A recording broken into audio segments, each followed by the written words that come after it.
Praise Lord. Bible വചനങ്ങളിലൂടെ വിശുദ്ധ പൗലോസ് അപ്പോസ്തലൻ റോമാക്കാർക്ക് എഴുതിയ ലേഖനത്തിലെ 7-ാം അധ്യായത്തിൽ 24-ാം വചനം കാണിക്കുകയാണ്. ഞാൻ ദുർഭകനായ മനുഷ്യൻ, മരണത്തിന് അധീനമായ ഈ ശരീരത്തിൽ നിന്ന് എന്നെ ആരും മോചിപ്പിക്കുമെന്ന്.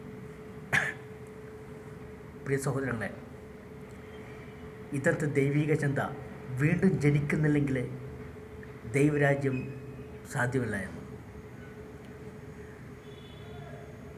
ഞാൻ ചെയ്യാൻ ആഗ്രഹിക്കുന്നത് നന്മയാണ്, പക്ഷേ എൻ്റെ ശരീരത്തിലുള്ള നിയമം അതിനെതിരാണ്. മനസ്സും ശരീരവുമായിട്ട് എപ്പോഴും മൽപ്പിടുത്തമാണ്. എൻ്റെ മനസ്സിലെ നിയമം ദൈവത്തിൻ്റെ നിയമത്തോട് ഒട്ടിച്ചേർന്ന് നിൽക്കുന്നു. ആ ദൈവത്തിൻ്റെ നിയമമോർത്ത് ഞാൻ ആഹ്ലാദിക്കുന്നു. എന്നാൽ എൻ്റെ ശരീരമാകട്ടെ, എൻ്റെ അന്തരംഗത്തിലുള്ള ആ നിയമം, ദൈവത്തോട് ചേർന്ന് നിൽക്കുന്ന ആ നിയമത്തിനെതിരാണ്.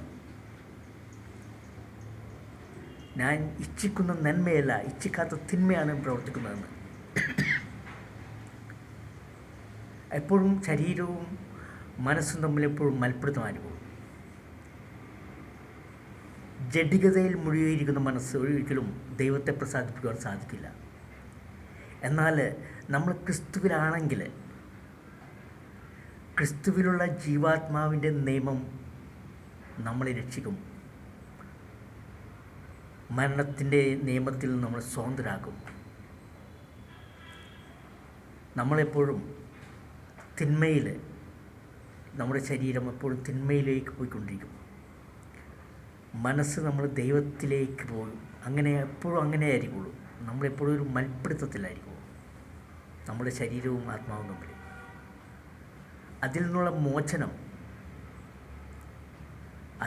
മോചനം ക്രിസ്തു നമ്മളുടെ ഉള്ളിൽ വസിക്കണം, ക്രിസ്തുവിലായിരിക്കണം. വചനം എപ്പോഴും നമ്മൾ ഉരുവിട്ടുകൊണ്ടിരിക്കണം, വചനത്തിലായിരിക്കണം.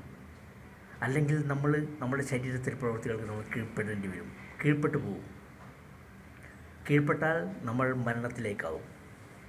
അതാണ് ഞാൻ ദുർഭകനായ മനുഷ്യൻ. ആ ദുർഭകനായ മനുഷ്യനെ രക്ഷിക്കാൻ കഴിവുള്ളത് യേശു ക്രിസ്തുവിൻ്റെ ജീവാത്മാവിനുള്ള ആ നിയമം മാത്രമേ ഉള്ളൂ. അതിലൂടെ മാത്രമേ രക്ഷിക്കപ്പെടാൻ സാധിക്കുകയുള്ളൂ. അത് നമ്മുടെ ഹൃദയത്തിൽ ആ യേശു ക്രിസ്തുവിൻ്റെ ജീവാത്മാവിന് സ്ഥാനം കൊടുക്കുക.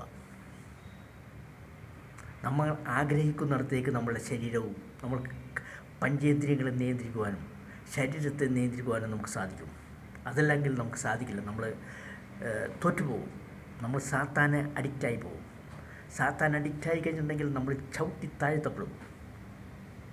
അതില്ലാതിരിക്കാൻ വേണ്ടിയിട്ട് യേശുവിൻ്റെ ജീവാത്മാവ് നമ്മളുടെ ഉള്ളിൽ വേണം. ആ ജീവാത്മാവ് മൂലം നമ്മുടെ ശരീരം പാപനിമിത്തം മൃതമാണെങ്കിലും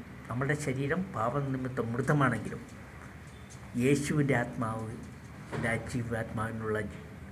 ജീവാത്മാവ് നമ്മളെ സ്വതന്ത്രരാകും. എല്ലാത്തിൽ നിന്നും നമ്മൾ സ്വതന്ത്രരാകും.